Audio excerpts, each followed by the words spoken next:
Hace ya 2 años que empezó el fatídico conflicto en Gaza.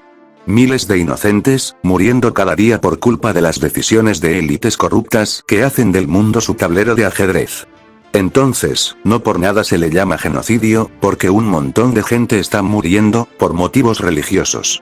Pero, realmente, no es el único conflicto de este tipo en la actualidad. Y es que, sí, lo de Gaza está bien feo, pero si algo caracteriza a este evento, es que tiene un apoyo mediático bastante grande, lo que a menudo opaca a otro tipo de genocidios, guerras, que están desatando el mismísimo infierno en la tierra, y que son pasados por alto por la mayoría. Es por eso que hoy, me gustaría presentarte, 5 genocidios potentes de la actualidad.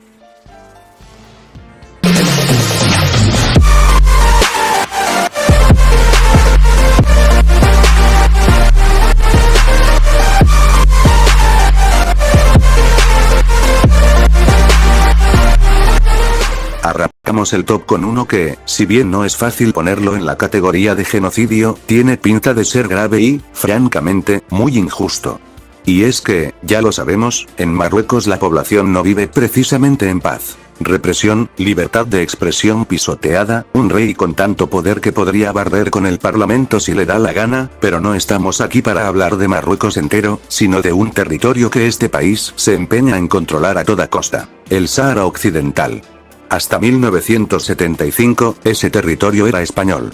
España, hecha un desastre por dentro, con Franco moribundo y el país tambaleándose, decidió que meterse en un conflicto en África no valía la pena.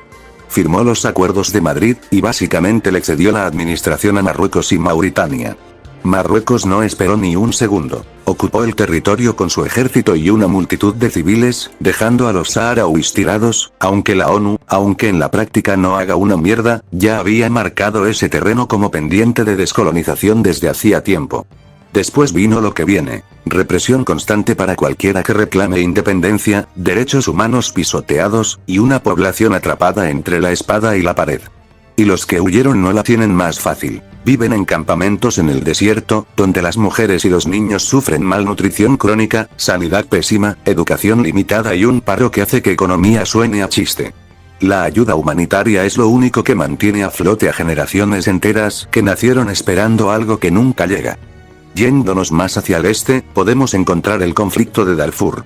Y es que, en 2003, en Sudán, debido a la progresiva desertificación del territorio, obligando a tribus nómadas a desplazarse al norte, y a la imposición de la Sharia en la ley, fue que comenzó este conflicto al que se le considera genocidio, pues es, nada más ni nada menos, que un acto de exterminio de la raza negra por parte de los árabes en Sudán.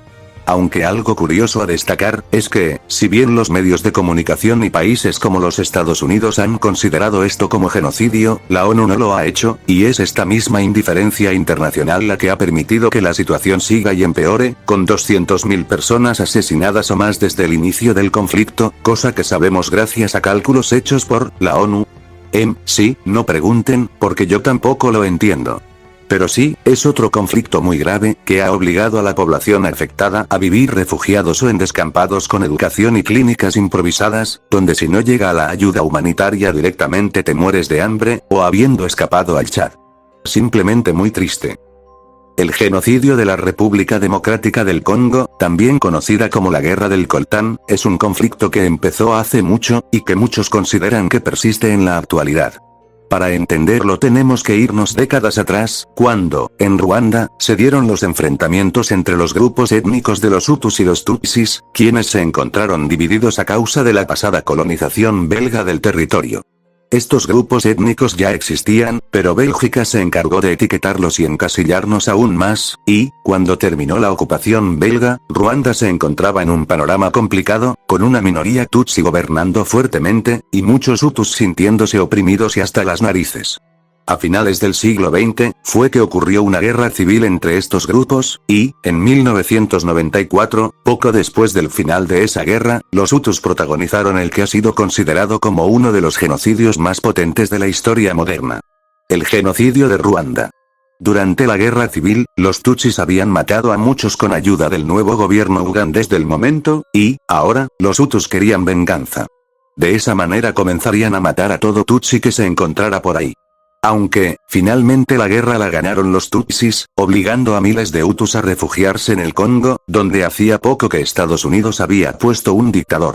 El problema de Ruanda terminó, y entonces pasamos al Congo, o mejor dicho, la República Democrática del Congo, que en ese momento todavía se llamaba Zaire. El caso fue, que los Hutus, al llegar, intimidaron a los Tutsis de allí, y encima el fucking dictador de ahí los apoyó, así que eso. Durante este nuevo conflicto obligaron a este líder a huir a Marruecos, donde moriría poco después, y se puso a Kabila, cuyo mandato trajo el cambio de nombre a la República Democrática del Congo.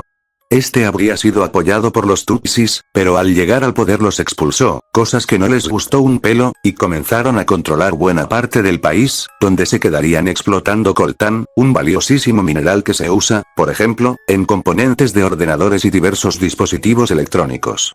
Mientras ellos explotaban, mandaban a niños al frente a defender su parte, y esto es importante, pues se ve que uno de esos niños mató a Kabila, y sería este sustituido por su hijo Joseph Kabila. Al final, el gobierno de este sucesor logró hacer las paces con los Tutsis, pero tuvo que enfrentarse a una milicia que no estaba satisfecha todavía, el Congreso Nacional para la Defensa del Pueblo.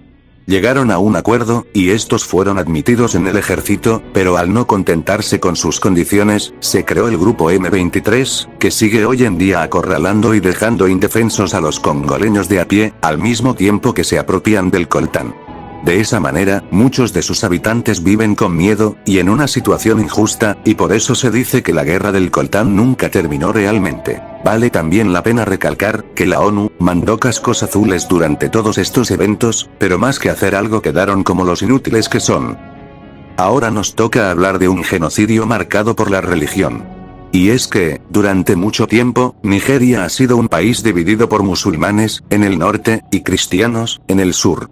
Desde antes ya había tensión por eso, pero la violencia tal y como la tienen hoy día comenzó en los 2000, cuando un grupo yihadista llamado Boko Haram surgió con intenciones de imponer la Sharia y la religión musulmana, a través de la violencia obviamente. Desde entonces, han arrasado pueblos enteros, atacado a múltiples aldeas, mercados e iglesias cristianas, y secuestrado a más de 270 alumnas en Chibok en 2014, caso que igual te suena, y en el que la mayoría de esas chicas nunca regresó.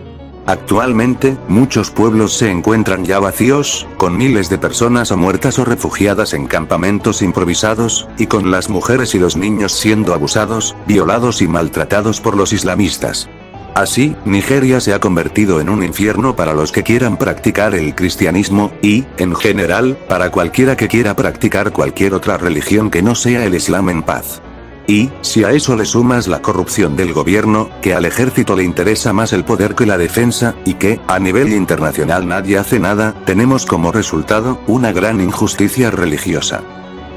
Pasamos ahora a Europa, más específicamente al Cáucaso, para mirar con lupa el genocidio de Nagorno-Karabaj.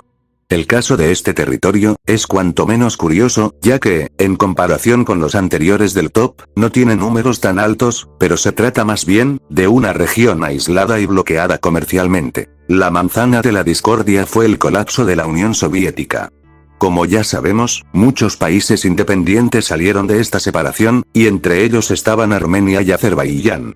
Nagorno-Karabaj era un sitio de la República Soviética de Azerbaiyán, pero con mayoría de población armenia, por lo que, al irse la URSS a la berenjena, sus habitantes quisieron unirse a Armenia, y pues lo hicieron. No obstante, las tensiones continuaron, y, en el 2020, Azerbaiyán lanzó una ofensiva gracias a tecnología israelí, y ocupó la mayor parte del territorio, y cortaron su acceso a las carreteras armenias ya en 2023, lo que lo aisló, y obligó a mucha gente a huir, mientras que los que no pudieron son testigos o directamente víctimas de alta pobreza y hambruna, maltratos, torturas, y desapariciones varias. Los refugiados viven hoy día en refugios e iglesias prestadas en Armenia. Fue así como un pueblo entero habría sido desplazado de su hogar, que ahora se encuentra como un sitio cuya información que nos llega es escasa. Lo peor, que literalmente nadie hace nada porque Azerbaiyán tiene recursos energéticos valiosos y aliados poderosos, y la ONU, para sorpresa de nadie, lo único que hizo fue lamentarlo, entre casi infinitas comillas. Dale like y suscríbete para cumplir mi sueño de enamorar. Los impuestos bajos son y hay vacas a montón y de derecho por